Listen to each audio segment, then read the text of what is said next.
Kettering Medical Center in Perspective. Origin and Philosophy. With Dr. Marlowe Schaffner, President of Kettering Medical Center. Dr. Nelson has explained the beginnings of what we see today at Kettering Medical Center. He supervised the 4.5 years of planning and construction and the first 5 years of operation of this institution. Here is the gold-plated shovel that was used in the groundbreaking ceremony, and here is a carefully sifted portion of that first shovelful of dirt. Since that time, much has happened to follow the lead and the life of Charles F. Kettering in bringing to its present state Kettering Medical Center. Charles F. Kettering is known as an inventor, as a practical man, although many Americans do not realize the extent to which his efforts have affected their lives. Charles Kettering was an Ohio boy, born in Central Ohio, later graduated from Ohio State University. His first job after graduation was at National Cash Register here in Dayton. He had worked previously as a teacher and for the telephone company during some breaks in his schooling. The first job he had in Dayton at National Cash Register was to put an electric motor in the business machines of that day, the adding machine. He was successful in this and in many other of his ventures. On the side, he began to experiment with various aspects of the automobile, which was at that time a fairly new invention. Among his inventions, which have touched all of us in our automotive experience, is the electric self-starter, the ignition system, and quick-drying automobile paint. That in itself is a separate story, which you might like to explore for yourself, either on records where it's been recorded or in one of the biographies of Mr. Kettering. In all of his life, he expressed certain philosophies, and these are still what we try to live by at Kettering Medical Center. One thing for which Charles Kettering was known was his innovative and unorthodox approach to problems. He was not afraid to try something new or to try a new way of solving an old problem. In the activities of the hospital, the school, the research center, and other activities associated with the Kettering Medical Center, we still attempt to live by that philosophy. A number of innovative, new ways of doing things have been started here. Kettering Memorial Hospital was one of the first in the country to have a fully sophisticated monitoring system installed as part of an overall pulmonary intensive care unit. The VertiCare program, which in cooperation with Blue Cross and the private insurance program of National Cash Register, was started to reduce the cost of medical care and keep people on their feet, care for them on an ambulatory basis instead of putting them in an expensive hospital bed. This is another example. So at Kettering, we are trying in this way to keep up the program that Charles Kettering started in his invention program and in all of his work with General Motors, where for many years he was vice president for research. Another ideal of the entire Kettering family has been the ideal of education.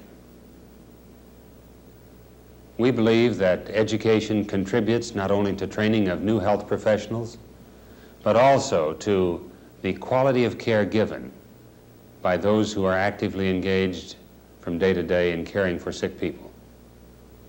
That is why we have a strong program of postgraduate medical education, and we have the many programs on the two-year college level at the Kettering College of Medical Arts. Another part of the philosophy and background of Kettering Medical Center is the health program of the Seventh-day Adventist Church. Many people wonder why a comparatively small church spends such a large proportion of its time, its effort, its financial and people resources in medical work. This goes back to our basic philosophy of the human being as an individual. We believe that each person is important for himself. And we also believe that while we sometimes say that he's made up of several parts, his body, his mind, and his soul or his spiritual perceptions, yet we can't really separate these three parts of the human being. We must realize that they interrelate one with the other. We could give many examples, of course, but we all know that if we are very tired or hungry, those are physical attributes, our minds are affected. We don't think as clearly. Our emotions are affected, and we may not be as easy to get along with as we are at other times.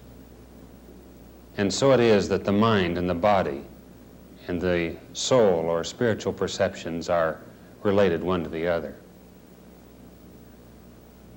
If we try to put all of these things together, a willingness to experiment, a willingness to change, to innovate, and find new and better ways to do things, and at the same time have a deep concern for each individual and for his whole being, not just one part of him, then we have a philosophy on which to build a medical institution.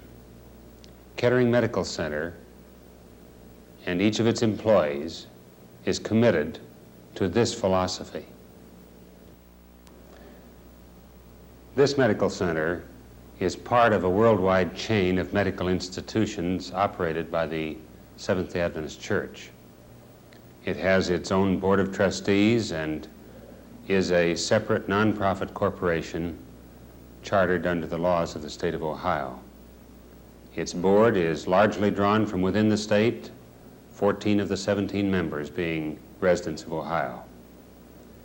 Its sister institutions include approximately 150 other hospitals in many different countries of the world. Associated with these hospitals and institutions are 40 schools of nursing and one medical school, a dental school, and other specialized schools for training of health professionals. Not only do we have the hospital here, but we also have a number of training programs. We have already mentioned some of them, but they include some that are quite new. We have a physician's assistant program as part of the Kettering College of Medical Arts series. We also have a program for medical electronics technicians and a number of other programs that are a little more common. Throughout this system of medical institutions, we try to emphasize the worth of the individual and the need to have each employee have that concern. I find as I travel from place to place in the greater Dayton area that this concern that our employees have for each patient is well recognized. Several years ago now, when I first arrived in Dayton, one of my first visits was to the head of a major division of local government. As I greeted him and was introduced to him, He said, "Oh, I always like to visit at Kettering. I feel just like a guest out there. Whether it's a nurse or a housekeeper or whoever I meet, if I stop to ask a question or seem to have lost my way, everyone treats me just like a guest." That's a very special attribute to have in an institution. It's only one of many examples that we could give of the kind of service that the employees of this hospital and college and research division give to the residents of this community. I frequently receive letters, and most of them are extremely complimentary. I remember another comment made by the pastor of a nearby church who had one of his parishioners who didn't have much of this world's goods, but had been seriously in need of medical care, and in fact had been in this hospital on several occasions over a period of 2 years until finally she died of a malignancy.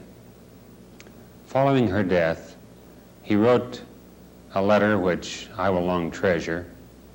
In it he said that as he and his fellow church members visited her and talked with her, saw her care in the hospital, never once did he get the feeling that she was treated in any way less than she would have been if she had had all the money in the world. I appreciated that too. That is the spirit that we each one want to have as we care for people here.